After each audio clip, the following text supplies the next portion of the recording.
ఈ దొంగ 3 రోజులుగా కారులో చిక్కుకుని ఉన్నారు. బయటకు రావడానికి అతను అన్ని ప్రయత్నాలు చేశాడు కాని విఫలమయ్యాడు. అతను వేడితో చనిపోయే స్థితిలో ఉన్నప్పుడు కారు యజమాని నుండి ఫోన్ కాల్ వచ్చింది.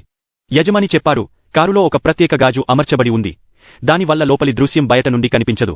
ఇది బుల్లెట్ ప్రూఫ్ మాత్రమే కాదు, పూర్తిగా సౌండ్ ప్రూఫ్ కూడా. దొంగ కోపంతో పిచ్చివాడిలా అయ్యాడు. అతను యజమానికి బెదిరింపులు చెప్పాడు. తనను విడిచిపెట్టకపోతే బయటికి వచ్చిన వెంటనే చంపేస్తానన్నాడు. కాని యజమాని ఫోన్ కట్ చేశాడు.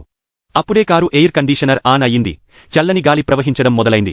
దొంగకు అనిపించింది, యజమాని భయపడి తనను బుజ్జగించడానికి ప్రయత్నిస్తున్నాడని. అతను సౌకర్యవంతంగా ప్యాసింజర్ సీటులో కూర్చుని చల్లని గాలిని ఆస్వాదించడం మొదలుపెట్టారు. కాని త్వరలోనే అతనికి ఏదో వింతగా అనిపించింది. గాలి వేగం పెరిగింది. కారు ఉష్ణోగ్రత వేగంగా పడిపోయింది. దొంగ త్వరగా బట్టలు వేసుకున్నాడు. ఆ తర్వాత న్యూస్ పేపర్స్ నిచించి ఏసీ వెంట్స్ ను బ్లాక్ చేశారు.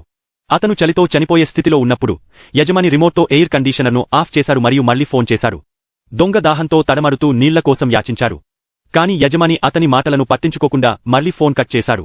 దొంగ పూర్తిగా నిరాశలో మునిగిపోయాడు. కారు నుండి బయటకు రాకపోతే అక్కడే చనిపోతాడు. అప్పుడే అకస్మాత్తుగా ఒక పోలీసు కారు అక్కడకు వచ్చి ఆగింది.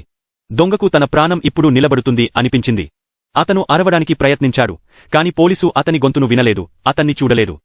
పోలీసు అక్కడకు కేవలం కారును నో పార్కింగ్ జోన్లో ఉంచినందుకు చలాన్ రాయడానికి వచ్చారు. పోలీసు చలాన్ను కారు ముందు గాజుపై ఉంచి వెళ్లిపోయాడు. దొంగ అన్ని ఆశలను కోల్పోయాడు. అప్పుడే అతని కళ్లలో మళ్లీ ఆశ చిగురించింది. మరో దొంగ అక్కడకు వచ్చి కారు తలుపు తెరవడానికి ప్రయత్నించారు. కాని అతని అదృష్టం అంత మంచిది కాదు. ఆ చుట్టుపక్కల ఉన్నవాళ్లు ఆ దొంగను చూసేశారు.